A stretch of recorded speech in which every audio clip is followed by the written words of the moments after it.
I think if you added up all the different ways to make selections, my favorite would probably be channel selection. Now, it's been there the longest, and I've used it a lot, and in the right circumstances can produce some pretty cool stuff. Open up this document right here, Horsey.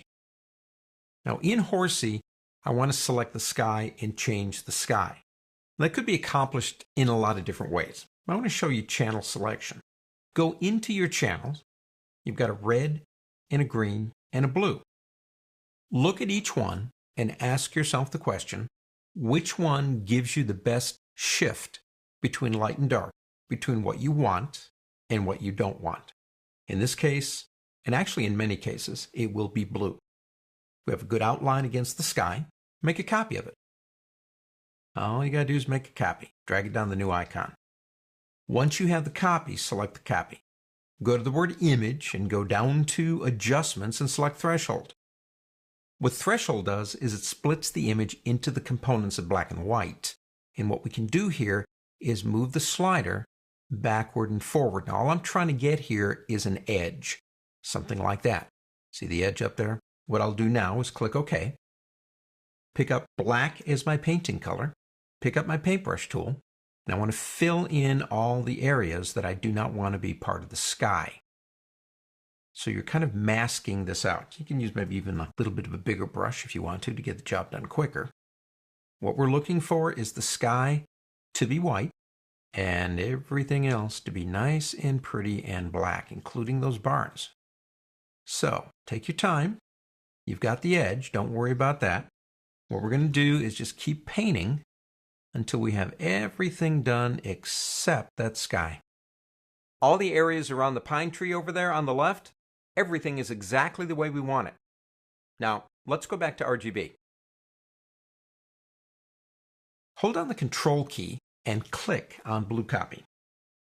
And that will make it a beautiful, perfect selection. We'll go back into Layers. Now we want to keep the grounds. So what we're going to do is inverse the selection. That's Select Inverse. Just like that. Now come down here and click this button, which of course is for a layer mask.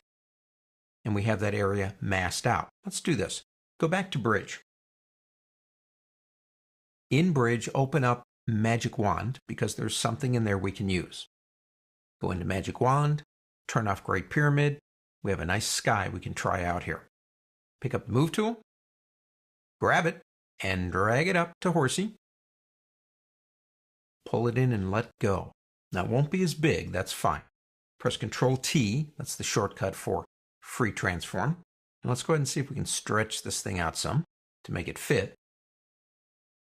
And maybe make it a little bit taller so it won't look so elongated. Something like that. Double click, put it in position, and then move it underneath. Now check that out. That is a perfect selection around every branch, around every leaf, around the vents on the tops of each one of these barns. Channel selection, when it's used correctly, can make very complicated selections very easy by creating a mask of the information. All you have to do is choose the right channel. I kind of call it 3 strikes and you're out. Red, green, and blue. It won't always work, but when it works, it is awesome. On to the next.